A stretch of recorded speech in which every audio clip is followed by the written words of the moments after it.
E aí, quando nós já perdemos as pessoas, as crenças e a identidade, nós nos tornamos o ser humano mais vulnerável desse mundo. E nós estamos vendo histórias no Antigo Testamento que nos ajudam a compreender o quanto nós somos fortalecidos por um poder que não é nosso, um poder que é de Deus.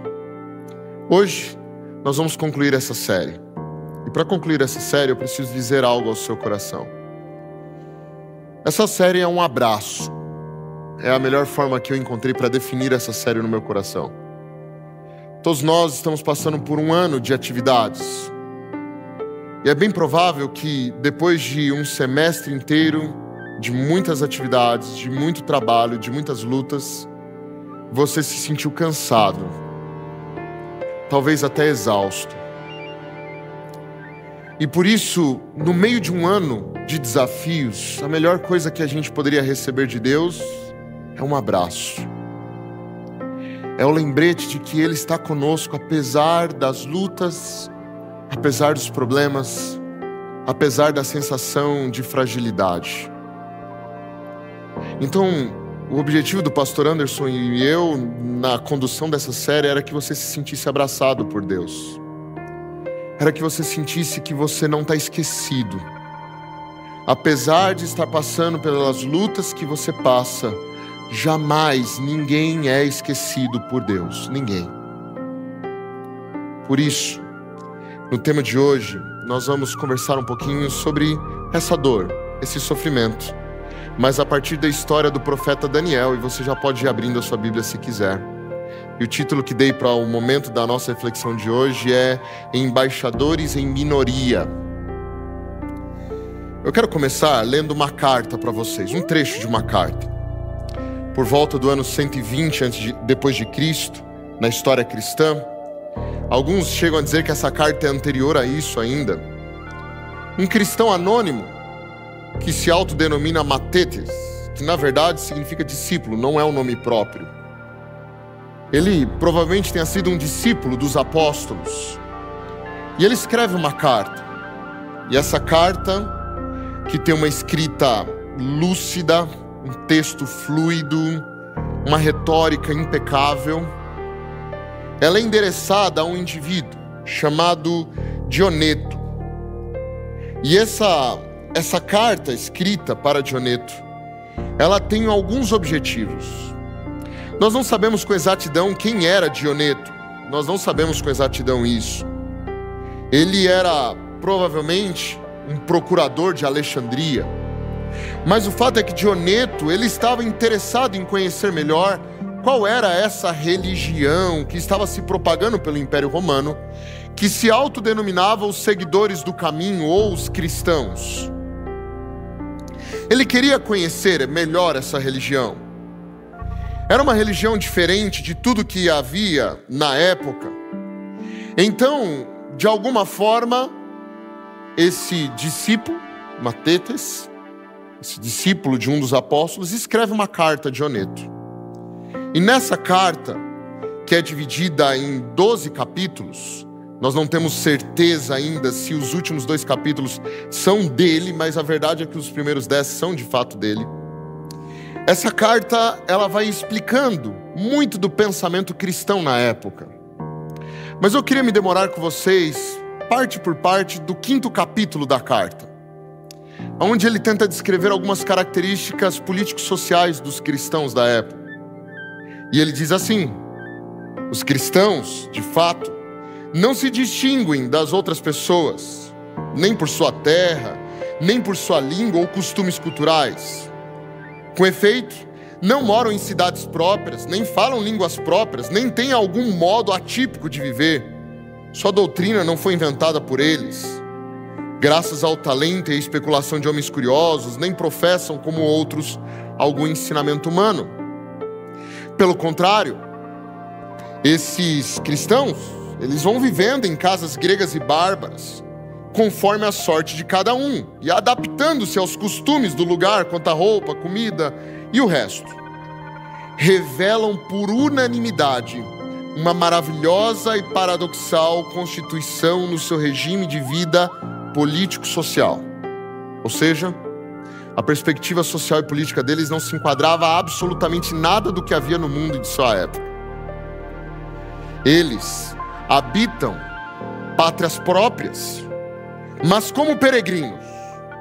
Participam de tudo como cidadãos e tudo sofrem como estrangeiros. Toda terra estrangeira é para eles uma pátria, e toda pátria uma terra estrangeira. Casam como todos e geram filhos, mas não abandonam a violência os recém-nascidos, como era um costume da época. Servem-se da mesma mesa, ou seja, comem na mesa com todo tipo de gente, mas não desfrutam do mesmo leito, não se casam com qualquer tipo de pessoa. São seres humanos de carne, mas não vivem segundo a carne. Eles moram na terra e são regidos pelo céu. Obedecem às leis estabelecidas e superam as leis com as próprias vidas. Amam todos e por todos são perseguidos. São desconhecidos, mas mesmo assim são condenados à morte. Mas mesmo condenados à morte, ganham a vida. São pobres, mas enriquecem muita gente. De tudo carecem, mas em tudo abundam. São desonrados, e nas desonras são glorificados. Injuriados, são também justificados. Insultados, bendizem. Ultrajados, prestam as devidas honras. Fazendo bem, são punidos como os maus. Fustigados, alegram-se, como se recebessem a vida. São hostilizados pelos judeus como estrangeiros, são perseguidos pelos gregos, e os que os odeiam não sabem dizer a causa do ódio. Eu nunca vi uma definição melhor para a fé cristã do que essa. Nunca vi. Vocês perceberam? Os cristãos eram os melhores cidadãos da cidade, mas viviam como se não fossem dali. Os melhores. Eram fracos, perseguidos, condenados, ridicularizados, carentes, mas ao mesmo tempo eram fortes, protegidos, livres, convictos e abundantes. É paradoxal. A força não era deles, esse é o ponto, a força não era deles. E por isso sua forma de viver era única. Nós vivemos nesse mundo como estrangeiros. Apesar de o cristianismo ter crescido nominalmente, ter popularidade hoje em dia, apesar de o cristianismo ser usado como instrumento pela política, tanto no passado quanto no presente, à esquerda e à direita, a fé cristã, como é apresentada na Bíblia, mas na Bíblia inteira, sem edições político-sociais, a fé cristã é vivida por uma minoria. Cristão que decide viver o Evangelho sem se permitir ser dominado por ideologias humanas no nosso tempo é minoria. E por essa razão, quando vivemos neste mundo, vivemos como estrangeiros em terra alheia. Nós até podemos ter um RG, nós até podemos nos autodenominar cidadãos do país em que vivemos, mas somos de fato minoria. Quantas vezes você já se sentiu minoria neste mundo? Quantas vezes você já sentiu minoria por sua fé? Quantas vezes você já se sentiu minoria por suas crenças?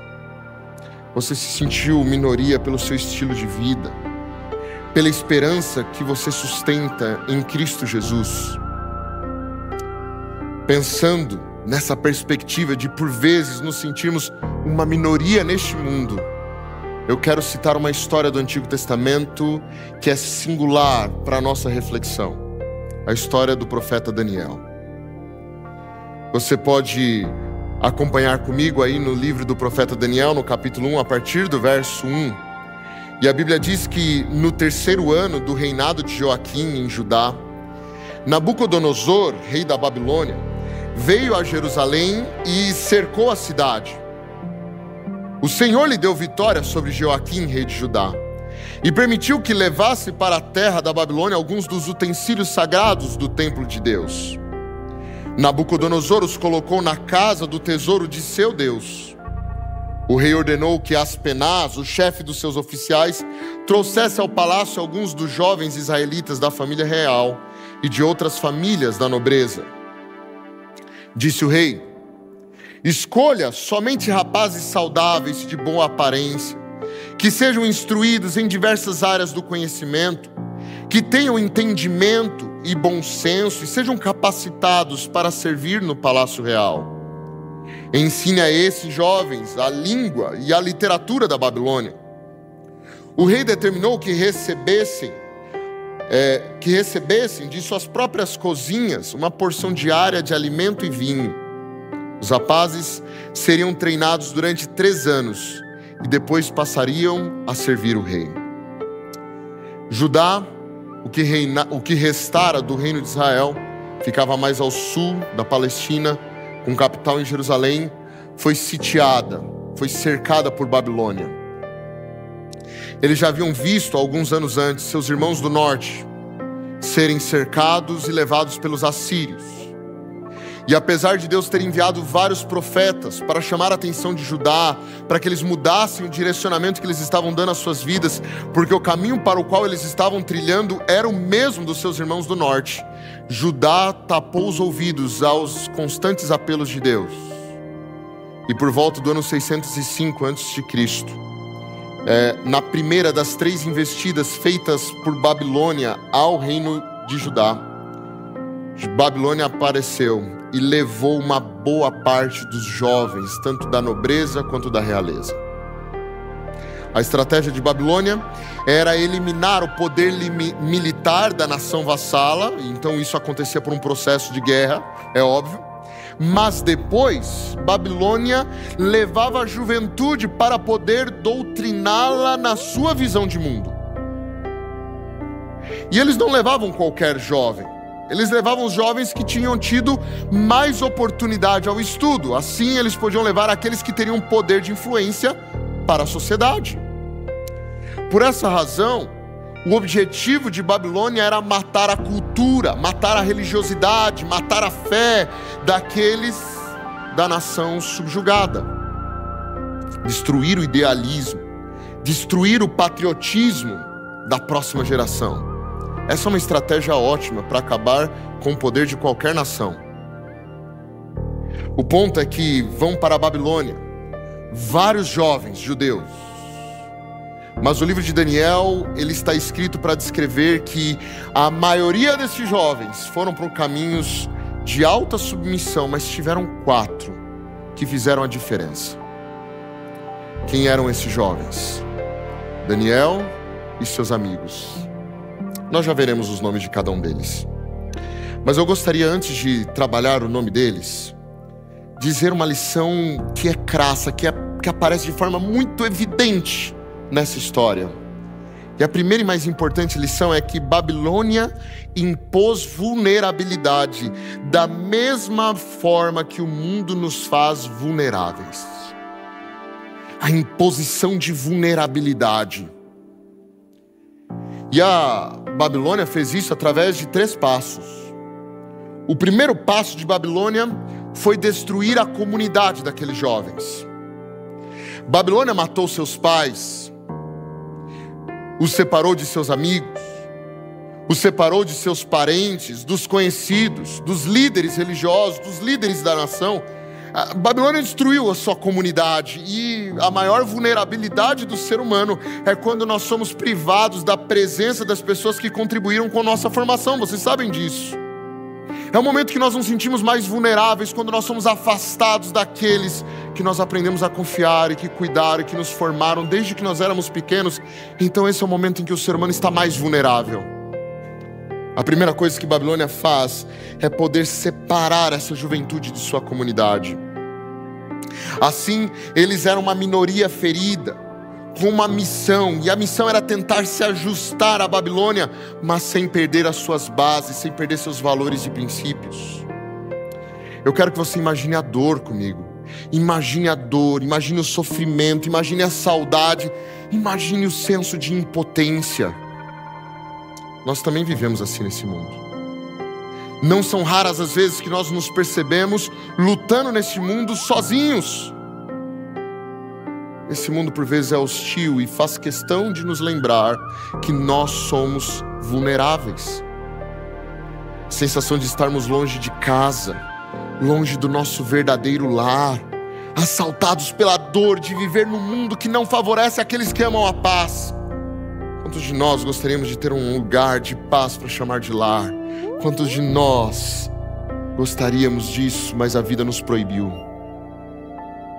É coisa desse mundo, é coisa de Babilônia destruir a família, destruir a comunidade, destruir a relação com aqueles que formam o nosso círculo mais íntimo.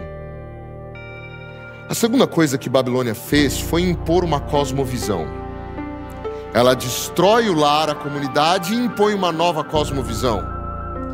Babilônia era politeísta, com seus próprios deuses, seus próprios costumes, sua própria comida, suas próprias roupas, sua própria língua, suas próprias ideologias. Babilônia era uma potência, mas totalmente diferente de Judá. Por 3 vezes o texto que nós lemos nos lembra que Nabucodonosor fez questão de levar os utensílios usados no santuário, no templo dedicado a Deus, para a Babilônia, para dar ênfase ao fato de que Nabucodonosor entrou em guerra com o Deus de Israel e venceu. Ele levou os despojos com ele. Roubou de Deus de Israel para alimentar os seus próprios deuses. Os jovens então foram levados para as escolas dos caldeus, de acordo com o texto. Caldeu era o babilônico, era a região onde Babilônia estava. E ali eles aprenderiam as línguas dos caldeus. 3 línguas eram comuns em Babilônia: o sumério, o babilônico e o aramaico. O aramaico era a língua internacional, uma pequena variação do hebraico. Foi por conta desse tempo em Babilônia que no Novo Testamento os indivíduos falavam aramaico. Foi por conta desse tempo. Eles precisavam aprender as técnicas de magias da Babilônia. Aprendiam astronomia e astrologia na Babilônia. Lembre-se, por exemplo, que o horóscopo vem da Babilônia. Qual era o objetivo? Transformar os hebreus em sacerdotes caldeus. Esse era o objetivo. A Babilônia tira o lar, ataca as crenças e depois ataca diretamente a identidade dos indivíduos. A cultura agora era nova. Não é mais uma cultura baseada na palavra de Deus, é outra cultura. Eles atacaram aquilo que é mais sagrado para um ser humano, que é o seu próprio nome. E trocaram os nomes de todos aqueles jovens. O nome de Daniel, que significa Deus é meu juiz, passou a ser Beltesazar, que possa Bel preservar a sua vida. Outra divindade. Ananias, um dos outros rapazes, que significa a graça de Deus, passa a ser Sadraque, que significa ordem de Acu, ou o Deus da lua. Misael, que é uma pergunta retórica, quem é igual a Deus, passou a ser Mesaque, quem é igual a Acu. E Azarias, que significa Jeová ajudou, passa a ser Abednego, servo de Nebo, que era Deus da Babilônia. Já parou para pensar o que aconteceria se de forma impositiva trocassem o teu nome? Vou tentar te dar uma ideia. No nosso país não é comum, na hora do casamento, o homem pegar o nome da esposa, não é verdade? Mas eu fiz isso. Meu nome não é Nogaroto. Esse Nogaroto é o nome da minha esposa. Peguei para mim também.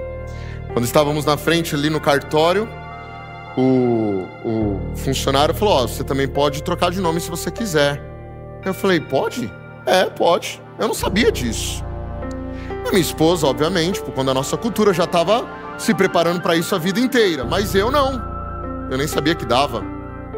E ali na hora, sem ter conversado com ela, sem ter conversado com ninguém, sem ter conversado com qualquer pessoa, eu falei assim: não, eu acho que eu quero o nome da minha esposa para mim também. E peguei o nome dela também para mim. Troquei meu nome na hora do casamento. Só que eu passei 1 mês numa crise existencial. Porque eu nunca pensei em mudar o meu nome. Nunca pensei nisso. E foi o momento que eu tive que fazer aquela reflexão. Ela já estava fazendo essa reflexão desde sempre, mas eu não. Eu tive que fazer a partir daquele momento.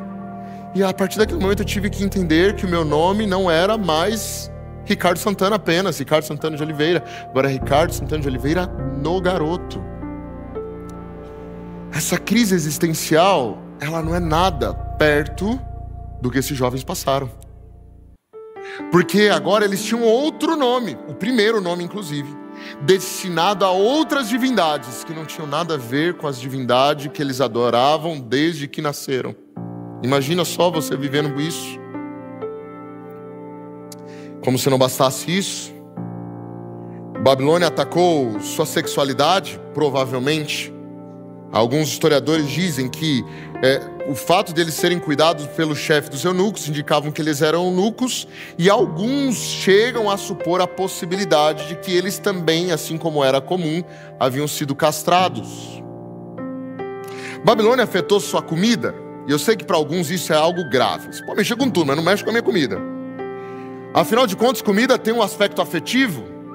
A gente está acostumado a algumas comidas que nós gostamos. E a Bíblia diz que o rei determinou para que eles recebessem na sua alimentação as finas iguarias do rei. E, meus amigos, é verdade, a gente às vezes come iguarias, né? Mas você sabe que iguaria e comida afetiva não tem nada a ver uma coisa com a outra, não é? Comer uma iguaria de vez em quando até vai, mas viver de iguaria ninguém merece. A gente gosta da famosa comida do dia a dia. Aquela que está lá no dia a dia, é aquilo que a gente gosta. Agora imagina não poder comer mais a sua comida pelo resto da sua vida. Você comer outra comida, que normalmente são iguarias, e iguarias não têm o melhor sabor para o dia a dia. Além disso, agora eles tinham um novo tipo de governo. O rei de Israel não podia fazer o que quisesse, ele tinha que se submeter à lei de Deus. Deus era quem reinava Israel e o rei era apenas uma ferramenta, mas agora ele vai para um novo lugar, onde o próprio rei se considerava Deus. E nós vemos isso sendo assustador em Daniel 2, quando o rei, por conta de um sonho, por conta de um capricho, manda matar um monte de gente. Em Israel, o rei nunca poderia fazer isso sem que Deus intervisse. Então agora eles estão num novo estilo de governo, que agora impõe um novo tipo de adoração. No capítulo 3, o rei constrói uma estátua e fala: olha, todos devem se ajoelhar perante essa estátua de ouro. Mas eu não costumo adorar estátuas, não interessa. Todos devem se ajoelhar perante a estátua. Você percebeu? Atacou a identidade. Babilônia ataca o lar, as pessoas da comunidade que nos cercam, ataca as nossas crenças e ataca a nossa identidade. E aí, quando nós já perdemos as pessoas, as crenças e a identidade, nós nos tornamos o ser humano mais vulnerável desse mundo.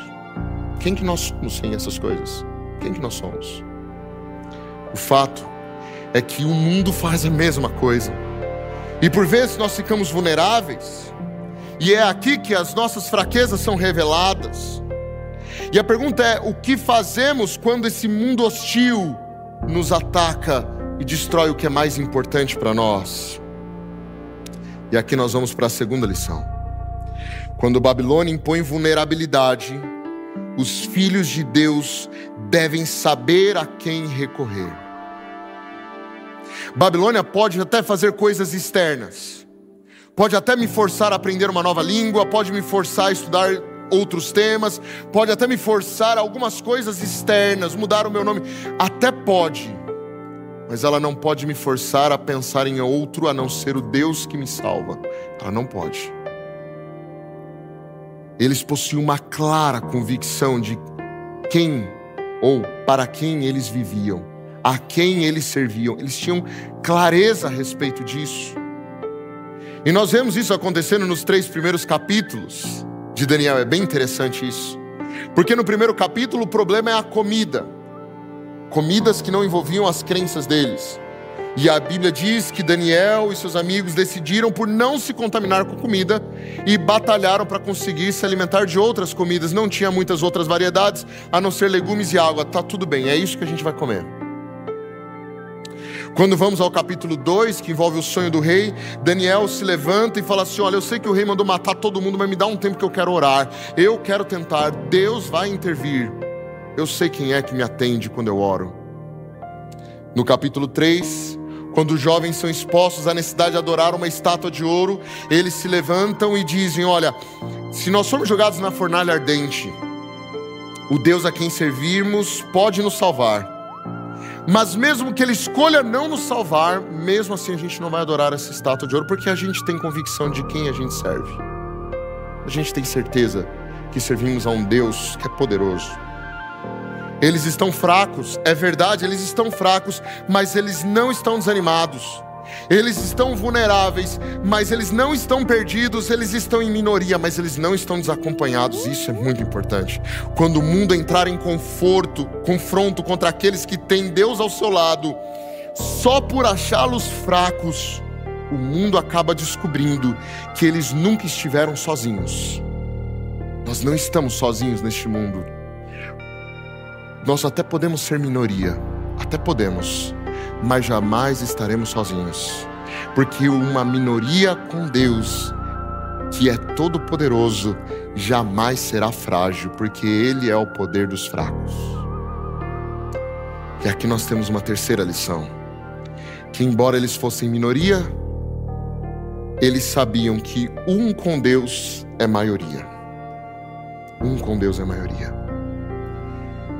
Eles eram diferentes porque eles pensavam num reino muito maior. Eles não pensavam num reino que se media por número populacional, por quantidade de armas. Eles pensavam num reino que se media pelo Deus que os guiava. E por essa razão eles sabiam que pertenciam a um reino muito maior do que qualquer reino humano.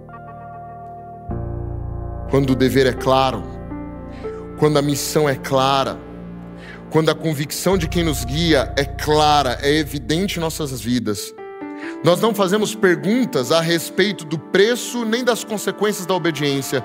Nós obedecemos porque sabemos que quem está ao nosso lado é suficiente para atender a qualquer necessidade. Qualquer. Eles não se confundiram sobre qual rei era superior. E nós vemos isso em Daniel 2, quando o próprio Daniel ele entra à presença do rei e diz assim: Nabucodonosor, louvado seja o nome de Deus para todo sempre, pois a Ele pertence a sabedoria e o poder. Ele muda o curso dos acontecimentos. Ele remove reis de seus tronos e põe outros no lugar. Dá sabedoria aos sábios e conhecimento aos eruditos. Revela coisas profundas e misteriosas e sabe o que está escondido nas trevas, embora ele seja cercado de luz. Eu te agradeço e te louvo, ó Deus, de meus antepassados, pois me deste sabedoria e força. Tu me mostraste o que pedimos, revelaste o que o rei exigiu. Você percebe que ousadia? Chegar na presença do maior rei da terra e falar assim: eu sirvo a um Deus que coloca reis e tira reis.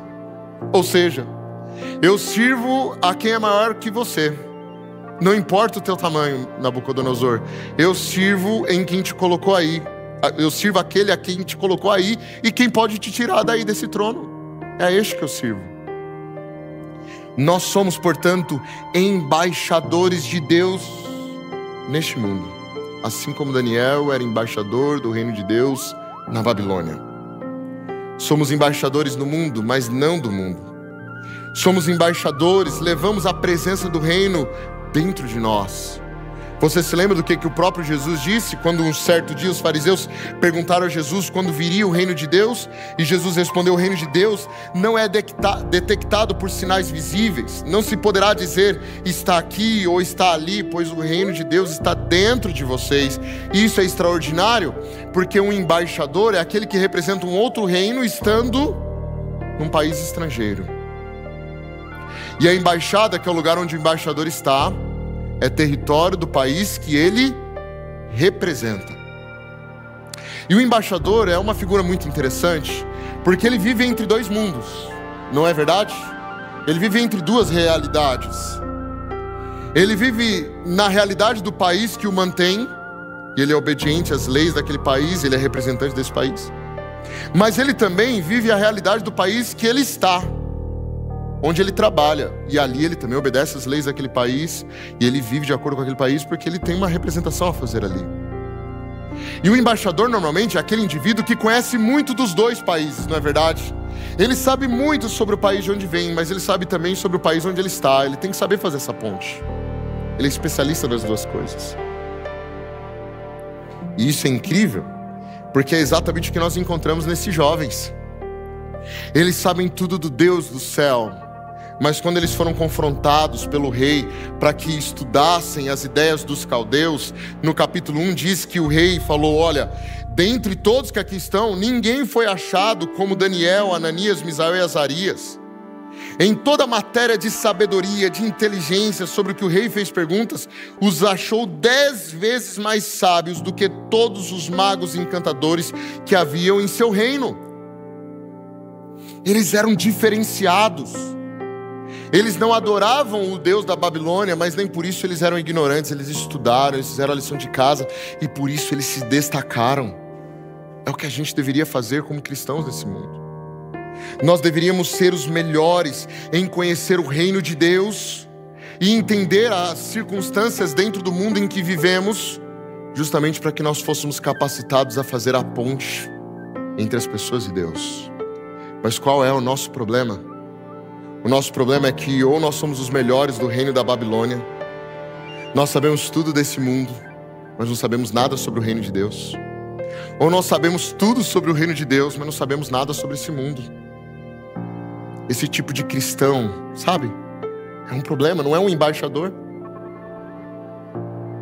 Os servos do reino, eles são excelentes cidadãos deste mundo, mas eles vivem como se fossem de outro mundo, de outra realidade, de outro reino. Mesmo no mundo hostil, podemos concluir, a fé pode ser mantida.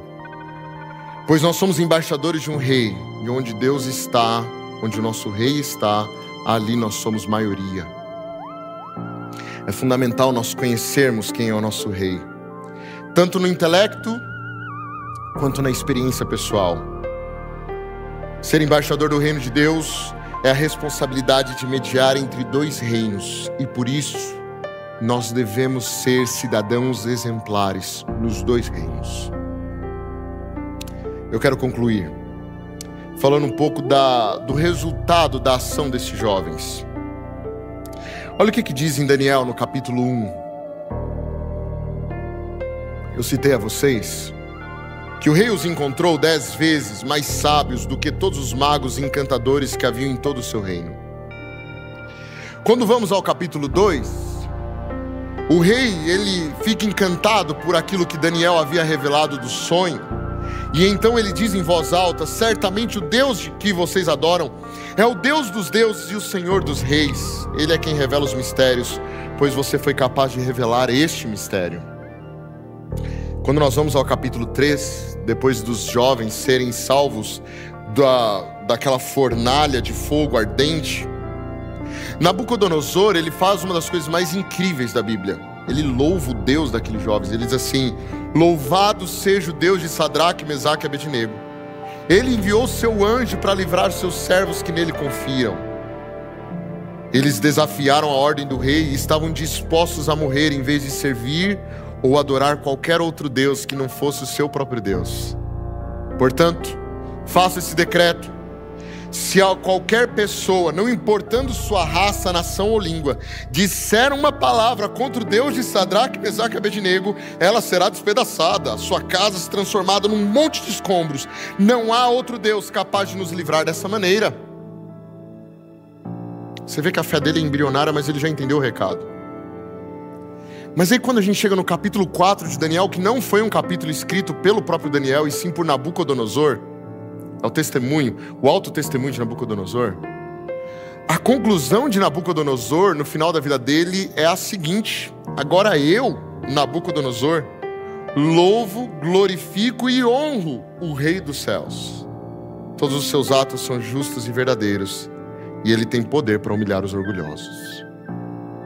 Eu não sei se vocês perceberam o que aconteceu aqui.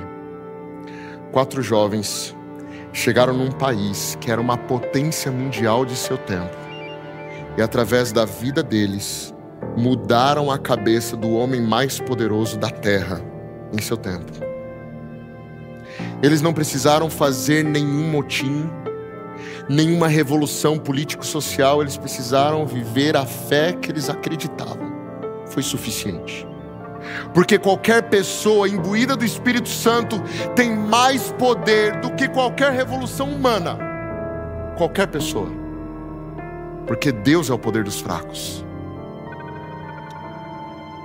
Fiquei pensando Qual seria a melhor música para encerrar essa série? Qual seria a melhor forma de nós louvarmos aquele que é grande e poderoso?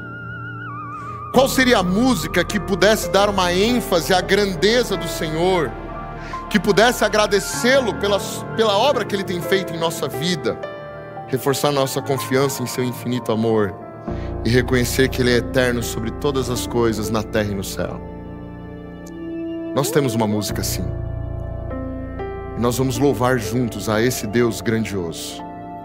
Nosso querido ministro vai nos dirigir no momento em que nós vamos dizer: Senhor, grande é o Senhor, Tu és digno de todo louvor. Nós te agradecemos pela obra que Tu tens feito em nossa vida.